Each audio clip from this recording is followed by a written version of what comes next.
Hello dear sci-fi traveler viewers, and welcome. I'm back with another exciting episode. In this episode, we'll take an in-depth look at the incredible story of Adrian and Zoe. Grab your coffee, sit back, and buckle up. If you're ready, Sci-Fi Traveler is about to begin. Enjoy the show. The plains of Korath smelled like burnt copper and regret.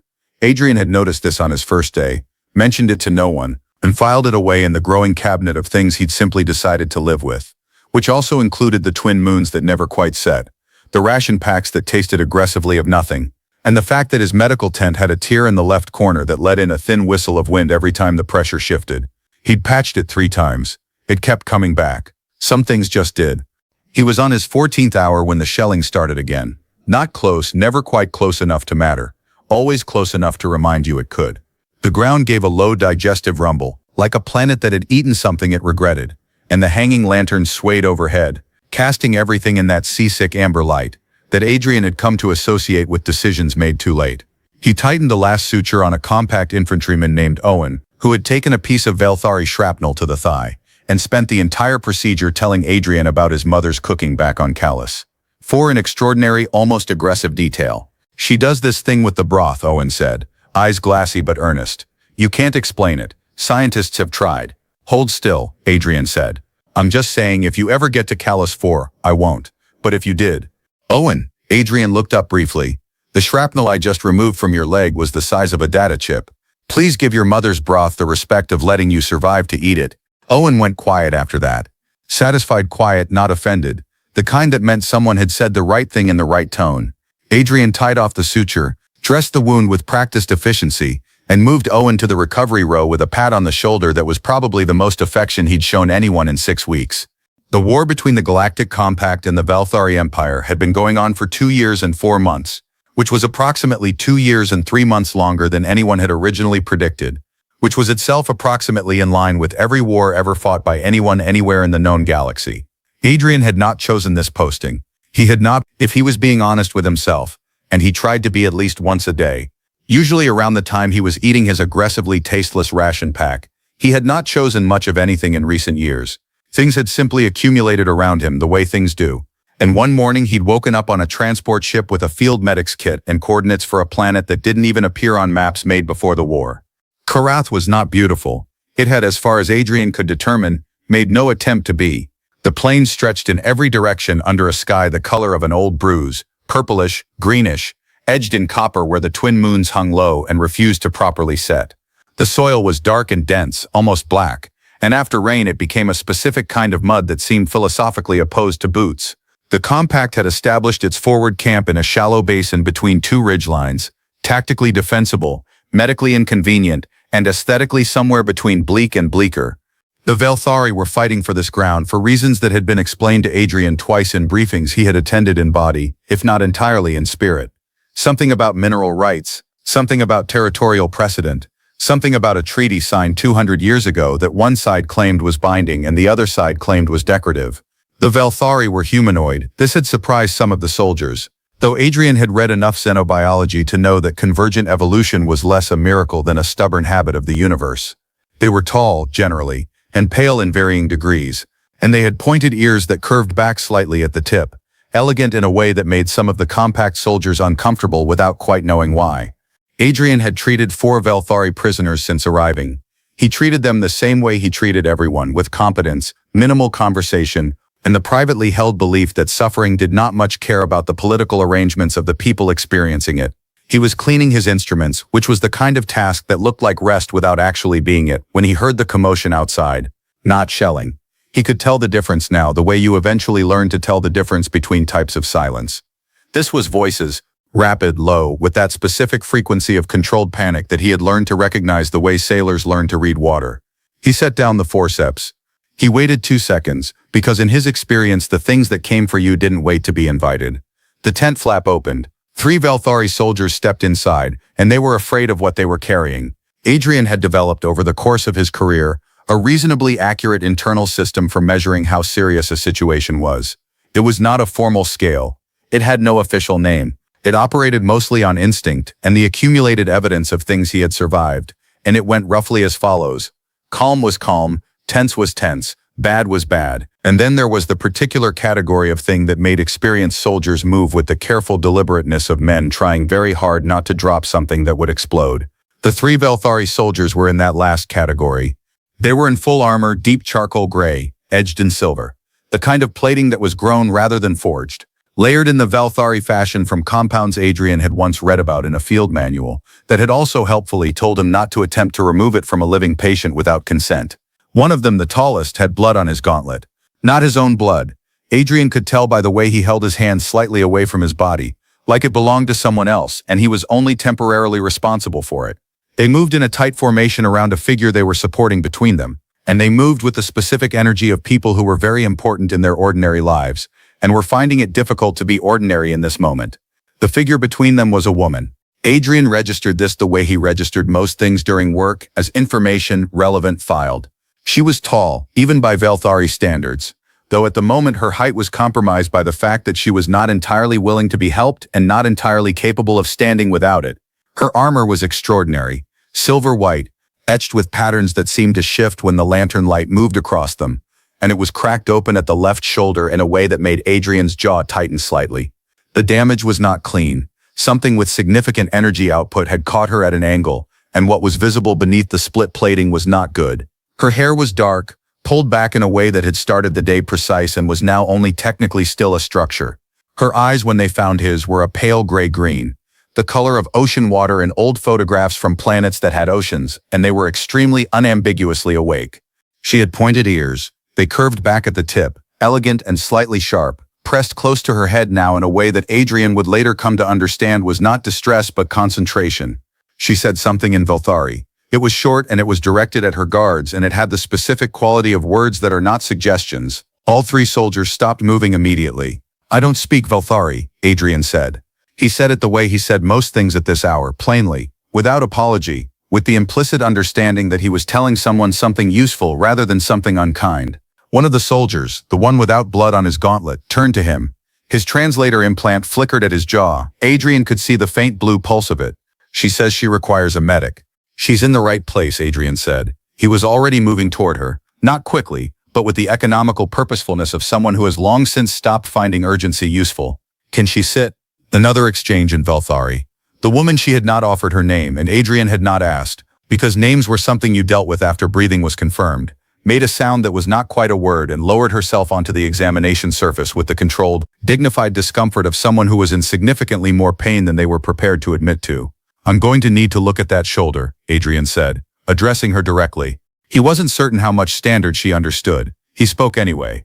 In his experience, tone carried further than vocabulary. "The armor needs to come off that section. I'll need to..." She reached up with her good arm and did something precise to the damaged plating. It released with a sound like a held breath, and she handed the section to the nearest guard without looking at him. Adrian noted this. He noted the way she moved through pain like it was a room she'd been in before. He noted the guards watching him with the attentive weariness of people who had been assigned to keep something very important from breaking and were now, for reasons outside their control, obliged to trust a stranger. "Right," he said, snapping on his gloves. "Everyone who is not currently injured out." The tall guard said something. It had the architecture of an objection. "Out," Adrian said again, in the same tone, which was the tone of a man who had asked a patient's anxious family to leave the room approximately 400 times, and had yet to lose that particular argument. The woman spoke one word. Whatever it was, all 3 soldiers left the tent with the haste of people who have been given an instruction and a reason not to ask why. The tent flap dropped behind them. The wind found the tear in the corner and whistled once, thinly, as if to announce that it was still there and still unimpressed with Adrian's repairs. He looked at the wound. The wound was, as he had suspected from across the room, genuinely unpleasant. There was a deep laceration running from just below the shoulder joint across the upper back, the kind of thing that required real attention, real time, and real stillness from the patient, none of which were guaranteed. "This is going to require sutures," he said. "Several. I'll use a local anesthetic. It will take approximately 30 minutes. He paused, hands poised, not yet touching. "I need you to stay still." She looked at him over her uninjured shoulder. Her pale gray-green eyes held something he couldn't immediately name. Not fear, not anger. Something more like the expression of a person standing at a window, watching weather come in from a long way off. "I know how to be still," she said. Her standard was precise and lightly accented, and entirely unexpected, and Adrian, who was not easily surprised, was briefly surprised. He recovered in under a second. He was a professional. Good, he said, and reached for the anesthetic. The anesthetic Adrian used was a compact-issue neural blocker, a small injector, pale blue, designed for human tissue and calibrated, as most compact medical equipment was, with the quiet assumption that everyone in the galaxy was more or less the same on the inside. This assumption was wrong often enough to be professionally interesting, and right often enough to be practically useful. He paused before administering it. Thalethari physiology, he said, not quite a question. Any known reactions to compound neural blockers? Sensitivity to synthetic adenosine derivatives. She turned her head slightly. Not enough to look at him directly, but enough to indicate she'd heard. No known reactions, she said. Our pain response is routed differently than yours. The blocker will work, but slower. Approximately twice the onset time. Good to know, Adrian said. He made a small mental adjustment, the way he made all adjustments, quietly, without drama. Folding the new information into the existing plan the way you'd refold a map that turned out to have more roads on it than you'd expected. He administered the blocker, set the injector aside, and began preparing the suture kit. She didn't flinch. He noted this without commenting on it.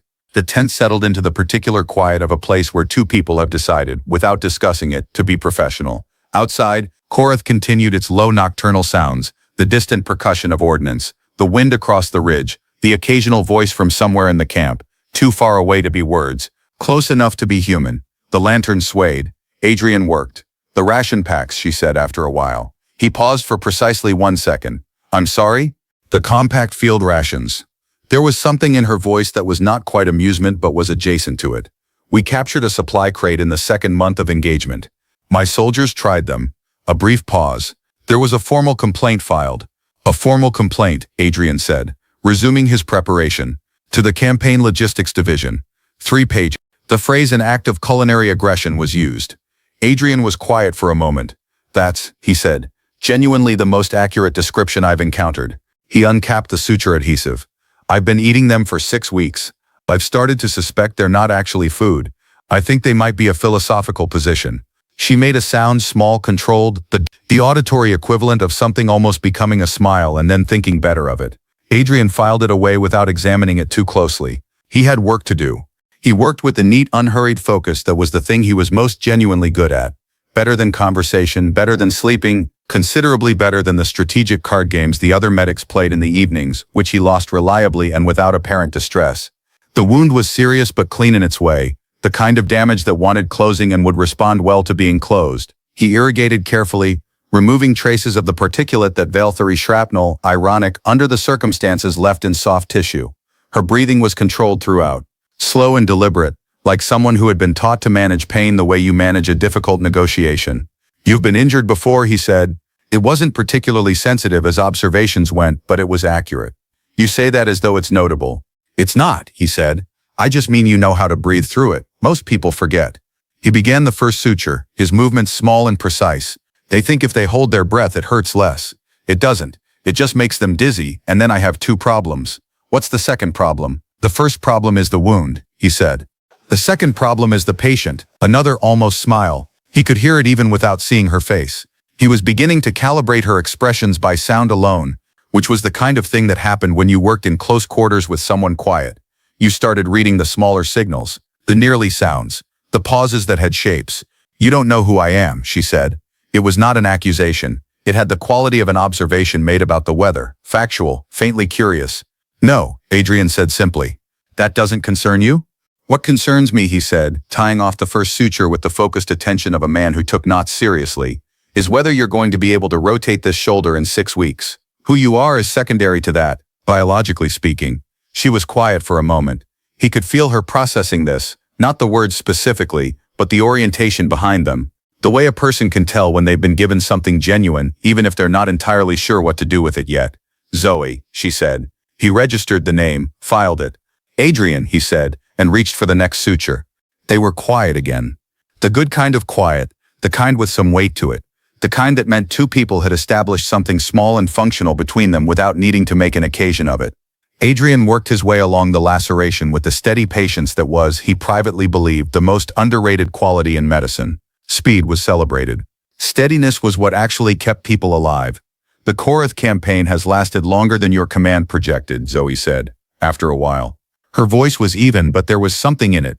Something careful, like a sentence that had been considered before it was released. Longer than everyone projected, Adrian said. Projections are optimistic by nature. It's almost a design flaw. Your side projected 11 weeks. Our side was wrong. My side projected 8, she said. Your side was more wrong, he said, with the particular neutrality of someone making a mathematical observation rather than a political one. This time the almost smile became something slightly more. Not quite laughter. The precondition for it. The tent around them held the moment in its amber light, swaying gently, and Adrian moved on to the next suture, and outside Korath turned slowly under its 2 restless moons, and the wind found the tear in the corner, and whispered through it, persistent and thin, and neither of them said anything for a while, and that was entirely all right. Halfway through the suturing, Adrian's hands did what they always did at this stage of a difficult wound. They found their rhythm. It was not something he could have explained to anyone who hadn't experienced it. The first third of any serious procedure was all attention, sharp and deliberate. The mind cataloging and correcting. The last third was completion, the satisfaction of closure. But the middle was something else. The middle was where the hands remembered what they knew and the mind was briefly free to notice things it had been too busy to notice before. He noticed, for instance, that Zoe had gone very still. Not the careful stillness of someone managing pain, which was the stillness he'd observed in the first chapter of this procedure. Taut, maintained, effortful. This was different. This was the stillness of someone paying attention to something outside themselves. He couldn't see her face from his current angle, only the line of her jaw and the curve of her pointed ear, which caught the lantern light at its tip and held it there like a small, accidental ornament. The Valthari nav charts, he said, because silence at this stage tended to make patients tighten up, and tightening up was the enemy of clean suture work. I saw one once. Captured intel passed around the medical staff for some reason I never understood. They're beautiful, actually. You found them beautiful, she said, and it wasn't quite a question. They map gravitational relationships instead of distances, he said. It's a completely different way of thinking about space. Ours are essentially flat. Yours are. He paused, gesturing slightly with his free hand before remembering he was holding a needle. Relational. Everything defined by what it's near and how strongly. There was a pause. Most compact soldiers who see our charts call them confusing. Most compact soldiers, Adrian said, also filed formal complaints about the ration packs, so I try not to use them as my primary reference point for anything. She made the almost sound again, the one he'd been cataloging. He was up to 3 distinct variations of it now. This one was warmer than the others. He filed that too, in the same mental drawer he was beginning to suspect was getting fuller than was strictly professional. Outside, the Korath night continued its indifferent business. There was a burst of radio chatter somewhere in the camp, distant, clipped, the specific cadence of people reporting things that had already happened and could not be changed. Then quiet again. The twin moons had climbed higher, and their combined light came through the tense ventilation strip in a pale double bar that crossed the floor and climbed the far wall like a slow dial. Does it bother you? Zoe asked, treating both sides. Adrian considered the question the way he considered most questions without rushing it. No, he said. The wound doesn't know whose side it's on. He moved carefully along the laceration. Pain is remarkably nonpartisan. Some of your colleagues feel differently. Some of my colleagues eat the ration packs without complaint, he said. I've learned to weight their opinions accordingly. She was quiet for a moment in a way that felt like thinking rather than absence. He'd learned to tell those apart too, which was either professional attentiveness or something else he wasn't prepared to name yet. You're not what I expected, she said. From a compact field medic. What did you expect? Someone who would have asked my name in the first 30 seconds, she said. Someone who would have been either frightened or deferential once he understood. She stopped. A small, precise stop, like a sentence that had thought better of its own ending. Adrian's hands continued their work without interruption. He didn't look up. Once he understood what? He asked in the same tone he used for everything. Level, uninsistent. The tone of a man who was genuinely asking and equally genuinely prepared to be told it was none of his business. She didn't answer immediately. The lantern swayed. A gust found the tear in the tent corner, and the familiar thin whistle came through. And Adrian had the sudden irrational thought that if he ever got off this planet, he would miss that sound. He dismissed the thought and focused. You're nearly done, she said. It was not an answer to his question. It was, he understood, a way of moving past it. Not evasively, but carefully. The way you step around something on a path. Not because you're afraid of it, but because the moment isn't right. 2 more, he said. Maybe 3. You moved less than most patients. He paused. That's a compliment. I'll record it, she said dryly. You should. I don't give them often. He tied off the second-to-last suture with particular precision. Oh, and the soldier before you asked me twice if I thought his scar would look distinguished. I told him distinguished was doing a lot of work for what was essentially a puncture wound. What did he say? He asked me to at least tell him it was a notable puncture wound. And was it? Medically? No, Adrian considered. Motivationally? I told him yes, because he needed to sleep and I needed him to stop talking about his mother's broth. This time, for the first time, Zoe actually laughed. A small sound, genuine, slightly surprised by itself, the laugh of someone who had not expected to laugh and was not entirely sure what to do with having done it. It lasted only a moment, but it was real, and it changed something in the air of the tent. The way a barometric shift changes the feel of a room. Not dramatically, not with announcement, but in a way that everything after it was measurably different from everything before. Adrian placed the last suture. His hands stilled. The work was done. He was reaching for the closure dressing when she moved, not dramatically, not suddenly, but with the same deliberate precision she brought to everything. Her right hand came back and her cold fingers wrapped around both of his wrists, just above the gloves, and stopped him. Not forcefully. The way you stop someone to make sure they're listening. He went completely still. She did not look at the wound. She turned her head slowly, fully, and looked at his face. Not the way a patient looks at a doctor. Not the way an enemy looks at a stranger. The way someone looks at something they have crossed a very long distance to find and are only now allowing themselves to believe they have actually found it. Her pale gray-green eyes held something enormous and quiet, like a sky after weather has passed through it. And Adrian, who had steady hands and a level voice and had not been genuinely surprised by anything in longer than he could accurately remember, did not move. The lantern swayed above them. Korath turned. The wind came through the corner of the tent, thin and persistent as ever. She looked at him for a long moment without speaking, and he let her, because something in the quality of her silence told him that what was coming required the space to arrive at its own pace, and that rushing it would be the worst thing he could do. Her fingers were cold, not uncomfortably so, just cooler than expected, the way a stone is cool in the morning before the sun has found it. Adrian was aware of this with the precise, involuntary attention you give to things that surprise you before your composure has time to reassemble itself. Her grip on his wrist was not tight. It was exact. There is a difference, and he felt it. He did not speak. He understood in the way that certain moments make themselves understood without instruction. That speech was not what this required. What it required was the thing he was actually good at. Stillness and patience and the willingness to let something arrive without reaching for it. Zoe looked at his face. Not quickly. Not with the scanning efficiency of assessment. Slowly, the way you read something you want to understand rather than simply finish. He had the strange and specific sensation of being looked at rather than seen, of someone finding in his features information he had not known he was carrying. He had steady hands. He had always had steady hands. At this particular moment his hands were completely still, which was either a testament to professional composure or evidence that he had momentarily forgotten how to move them, and he was not prepared to investigate which. "I need to tell you something," she said. Her voice was low. Not a whisper. A whisper is what you use when you're afraid of being heard. This was quieter than a whisper and somehow carried further, the way certain frequencies do, the ones that move through solid things rather than around them. "All right," he said. It came out steadier than he felt, which was the usual arrangement. She seemed to gather herself, not visibly, not dramatically. He felt it rather than saw it, the way you feel a change in pressure before the weather shows. Her eyes remained on his face. Her fingers remained on his wrists. The lantern swayed. The twin moons of Korath held their positions in the sky, with the impassive permanence of things that had watched generations of smaller dramas and found them all equally worth watching. "The Valthari have a concept," she began. "There is no precise translation into standard. The closest approximation is a word that means both recognition and inevitability.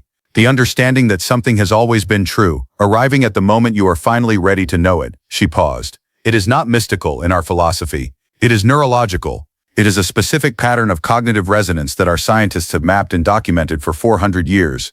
Adrian said nothing. He was listening with the totality of attention he usually reserved for vital signs. "It occurs rarely," she continued. "Once in a generation, perhaps, among our people. It is the recognition of a specific mind, not a type, not a category. A specific, unrepeatable configuration of thought and response that completes a pattern in one's own neural architecture in a way nothing else can." Her voice was careful, moving through the words like someone navigating known but difficult terrain. "Our word for it is something your tongue cannot form. Your scientists, when they studied it, called it a dyadic resonance event. Which is," she said with the faintest trace of something dry, "a genuinely terrible name for what it actually is." "It is," Adrian agreed, automatically, and then was briefly startled by the sound of his own voice. "I have known of it academically my entire life," she said. "I was not certain I believed in it personally. This is relevant context." Her gray-green eyes did not leave his face. 14 months ago, our intelligence division intercepted a compact field communication, a medical report routine transmitted from this sector. I read it because it contained a pain management methodology I had not encountered before, a sequence of decisions, clinical but unusually intuitive, that resolved a cascade wound scenario our own physicians had classified as unsurvivable. She paused. I read it 4 times. I requested the physician's service record. Something very quiet was happening in Adrian's chest. He identified it and set it aside for later examination. You developed that methodology, she said, 3 years ago in the Pelin sector during the collapse of the forward station. 17 patients, 14 survived. Her grip on his wrist did not tighten. It simply remained present, unambiguous, the way a fact remains. I read everything you'd ever filed, every report, every notation, every small amendment to standard procedure that you made because the standard procedure was wrong, and you knew it and you changed it without asking permission. Something moved through her expression, something that had been held a very long time. I knew the shape of how you thought before I knew your name. Adrian sat with this. He sat with it the way you sit with something seismic. Not because you're calm, but because the floor has moved and sitting is currently the most honest option. The resonance, he said carefully.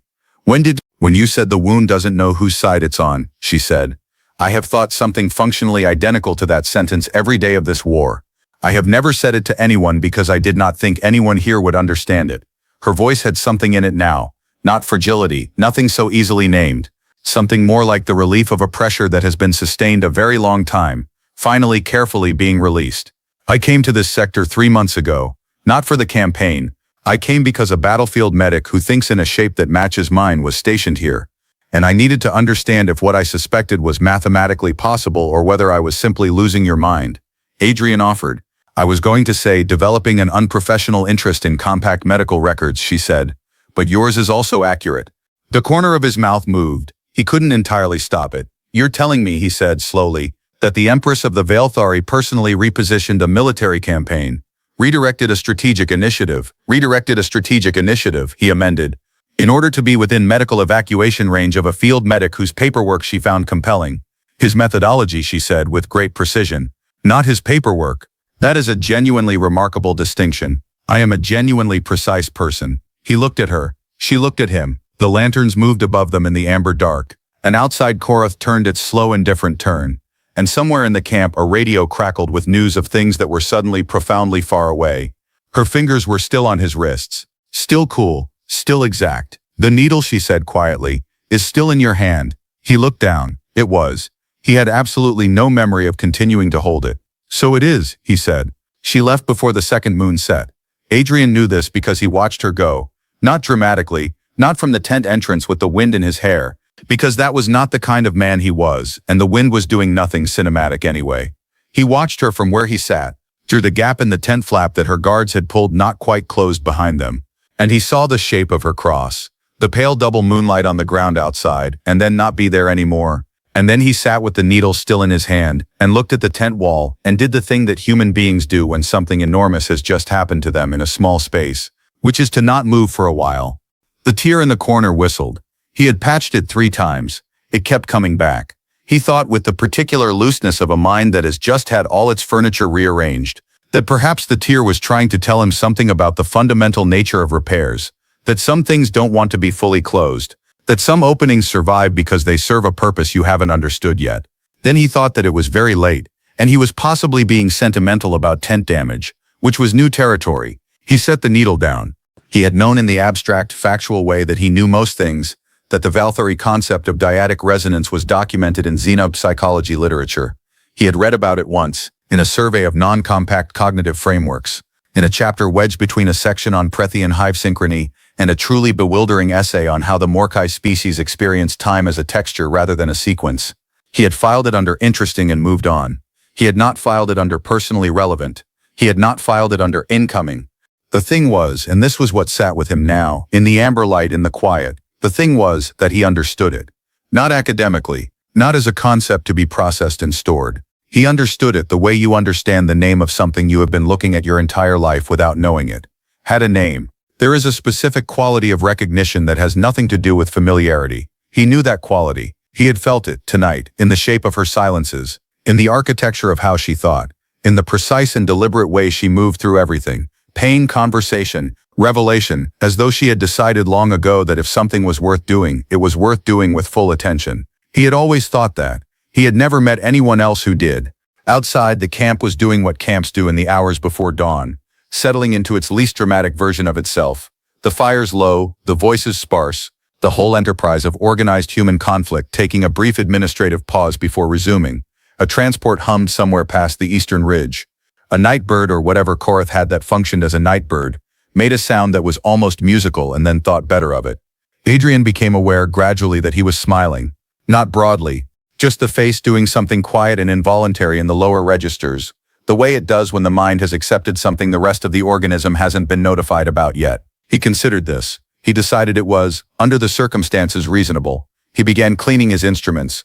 He did it the way he did everything, methodically, without rushing, attending to each thing in sequence. Needle, forceps, irrigation tip, the injector, which he held for a moment longer than necessary because it was the first thing he'd used, the beginning of the whole chain of events. And there was something almost funny about that the pivot point of the longest night of his life had been a standard-issue neural blocker and a footnote about Valthari physiology. He was going to have to revise his opinion of field manuals. He thought about what came next. He thought about it with the same honest practicality he applied to wound management, which was to say, he did not pretend the situation was simpler than it was. There was still a war. It occupied the same geography it had occupied before Zoe walked into his tent, with the same casualty rates and the same mineral rights dispute and the same compact projections that were wrong in the same ways. He was still a field medic. She was still, and here he paused, because the word remained enormous, an empress. These were not small complications. He was not a man who pretended complications were small, but she had crossed 3 months of military logistics to be within reach of him, which was objectively a significant data point. She had filed a formal neural resonance report with the Valthari Scientific Authority, which he knew because she had told him so in the last 5 minutes before her guards returned, in the same careful tone she used for everything, watching his face for the place where the information landed. The report was, by Valthari law, a matter of imperial record. He had asked what that meant, practically speaking. She had said it meant that what existed between them was now officially documented by a civilization 400 years older than his, which was either very romantic or very bureaucratic, and she personally saw no contradiction in it being both. He had told her that was the most Valthari thing she'd said all evening. She had said that was the most accurate thing he'd said all evening. Then her guards had come back, and she had stood carefully without accepting help, testing the shoulder with a small rotation that told him she was already cataloging her own recovery, and she had looked at him one more time in that way, the way that divided things into before and after, and she had said his name once, just his name, and then she was gone. He put the last instrument away. He sat back on the equipment case and looked at the space where she'd been, the examination surface, the scuffed floor, the slight impression in the material where her armor had rested. The lanterns had burned lower, and the light had gone from amber to something older, more bronze, the color of things that have been around long enough to know what they are. He thought about Owen and his mother's broth. He thought about the Valthari nav charts and their gravitational logic, everything defined by what it was near and how strongly. He thought about 17 patients in the Pelin sector, 14 of whom had survived because he'd made a series of small decisions that he'd thought nobody noticed. Somebody had noticed. He had spent 2 years on this planet treating the evidence of a war that didn't know how to stop. He had done it well, and he had done it without complaint, and he had not expected anything from it except the grim professional satisfaction of work done right. He had not expected to be seen. He had not expected, and this was the word that kept arriving, persistent and accurate, to be found. The tear in the corner whistled one more time. He looked at it. "All right," he said to no one, in the tone of a man accepting something with both hands. He did not sleep. He sat in the bronze light as the second moon finished setting, and Korath's sky moved through its strange pre-dawn palette. Green at the edges, then violet, then the deep specific blue that came just before whatever passed for morning here. He sat with the knowledge that his life had been divided, cleanly and permanently, into 2 unequal portions, and that everything from this point forward would be navigated from the second one. He was not afraid of this. He was, after long consideration, something he recognized eventually as grateful, not for the difficulty of it, not for the complications ahead, but for the plain and remarkable fact that the universe, which was under no obligation to make sense, had occasionally, inexplicably chosen to anyway. Outside, Korath began its slow return to daylight.